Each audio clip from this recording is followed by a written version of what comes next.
మీరు అన్యదా భావించొద్దు. తెలుగుదేశం ఎన్టీ రామారావు అభిమానులకు కూడా నేను విజ్ఞప్తి చేస్తున్నా. పార్టీ అంటే ప్రేమ ఉన్నది, అభిమానం ఉన్నది, ఇప్పటికి కూడా చంపుకోలేకపోతున్నాం. కానీ పార్టీ వదిలిపెట్టి పోవాలంటే కూడా బాధకరంగా ఉన్నది.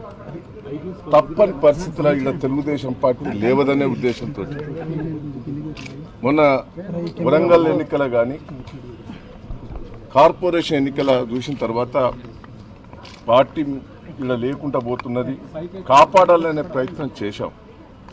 కాపాడలేకపోయినాం. తెలుగుదేశం కార్యకర్తలకు అభిమానులందరూ కూడా క్షమించండి, మీరు కూడా ఆలోచించండి. ఇక్కడ పార్టీ బతికే పరిస్థితి లేదు. దయచేసి అందరూ కూడా క్షమించి సహకరించవలసిందిగా నేను అందరికి విజ్ఞప్తి చేస్తున్నా. ప్రజలందరికీ కూడా నేను ప్రజలను కూడా కోరుకున్నా. ప్రజల అభిప్రాయం అంతా కూడా టీఆర్ఎస్ పార్టీ వెంబడి ఉన్నది. ఎదురీతకు ఇబ్బందికరమైన పరిస్థితి ఉన్నది. చాలా ప్రయత్నం చేశాం. ప్రజలను మేము వద్దు, మనం తెలుగుదేశం పార్టీ ఎన్టీ రామారావు స్థాపించిన పార్టీ, ఇది పేదల పార్టీ, కాపాడుకోవాలి అని అందరూ ఒప్పించే ప్రయత్నం చేసిన ప్రజలందరూ కూడా టీఆర్ఎస్ పార్టీ మొగ్గు చూపెట్టారు. నేను ఒకటే కోరుకుంటున్నా, నా నియోజకవర్గ డెవలప్మెంట్ కావాలి, వరంగల్ డెవలప్మెంట్ కావాలి, తెలంగాణ జిల్లాల డెవలప్మెంట్ కావాలి, తెలంగాణ ప్రజలు బాగుండాలనే ఉద్దేశంతో నిర్ణయం తీసుకోవటం జరిగింది. క్షమించి అందరూ కూడా సహకరించమని ఈ సందర్భంగా నేను విజ్ఞప్తి చేస్తున్నా.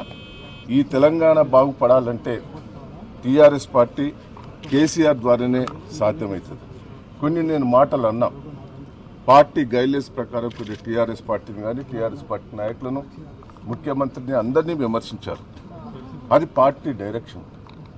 పార్టీ డైరెక్షన్ ద్వారా నేను విమర్శించిన దాన్ని కూడా మీరు వేరే తిరిగా అనుకోవద్దని కూడా ఈ సందర్భంగా తెలుస్తున్నా. బాధతోటి తెలుగుదేశం జెండా వదిలిపెట్టాలంటే బాధ అయినా కూడా తప్పని పరిస్థితిలో నేను టీఆర్ఎస్ పార్టీలో చేరడం జరుగుతున్నది. అది పెద్ద బహిరంగ సభలో మళ్ళీ కేసీఆర్ సమక్షంలో కార్యకర్తలు అందరితోటి చేరటం కూడా జరుగుతుంది. వరంగల్లో నేను అడిగాను, ఈరోజు వరంగల్లో ఒక బహిరంగ సభ పెట్టి చేరుతా అని చెప్పాను. నిజాం కాలేజ్ గ్రౌండ్లో పెడితే నేను, ప్రకాష్ రెడ్డి గారు, తెలంగాణ నాయకులు కూడా చాలా మంది ఫోన్లలో మాట్లాడుతున్నారు. ప్రకాష్ గౌడ్ గారు కూడా సీనియర్ నాయకుడు, 2 సార్లు ఎమ్మెల్యే గెలిచాడు, జిల్లా పార్టీ అధ్యక్షుడు. ఇద్దరం కలిసి తెలంగాణ జిల్లా నాయకులు అందరూ కూడా వచ్చే సిద్ధంగా ఉన్నారు. నిజాం కాలేజ్ గ్రౌండ్లో పెట్టుకొని అడగటం జరిగింది. రేపు వరంగల్లో ఇస్తామా టైము, నిజాం కాలేజ్ గ్రౌండ్లు ఇస్తామని రేపు డిసైడ్ చేసి మరి చెప్పడం జరుగుతుంది. ఈరోజు హరీష్ రావు గారు, మరి కేటీఆర్ గారు, నాయన్ నరసింహారెడ్డి గారు, చాలామంది, తుమ్మల నాగేశ్వరరావు గారు కూడా వాళ్ళ మధ్యలో ఉన్నారు. లేట్ అవుతున్నది, వారితో ఫోన్లో మాట్లాడడం జరిగింది. వీళ్ళందరి సమీక్షంలో ఈరోజు నాకు చాలా సంతోషం. కేసీఆర్ గారు కూడా చాలా హామీలు ఇచ్చారు. ఈ నియోజకవర్గాన్ని, జిల్లాని తెలంగాణలో ఎట్లా డెవలప్మెంట్ చేయాలి, ఈ తెలంగాణ జిల్లాలో ఎట్లా డెవలప్మెంట్ చేయాలని వాళ్ళ ఆలోచన విధానం కూడా వారు చెప్పడం జరిగింది. చాలా సంతోషం. వారి కృతజ్ఞతలు, ధన్యవాదాలు. ఇంకో 2-3 కూడా ఎమ్మెల్యేలు వచ్చేందుకు సిద్ధంగా ఉన్నారు.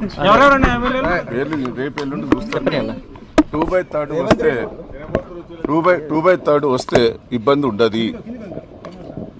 2/3 వస్తే ఇబ్బంది ఉండదు. విలీనం చేయొచ్చు.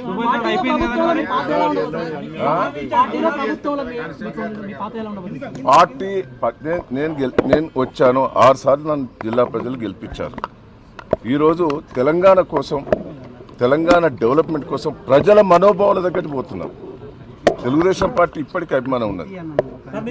చంద్రబాబు గారి మీద కూడా నాకు వ్యతిరేకత లేదు. చంద్రబాబు అంటే కూడా నాకు అభిమానమే. నేను చంద్రబాబు గారు, ఆయనకు నచ్చిన వ్యక్తే.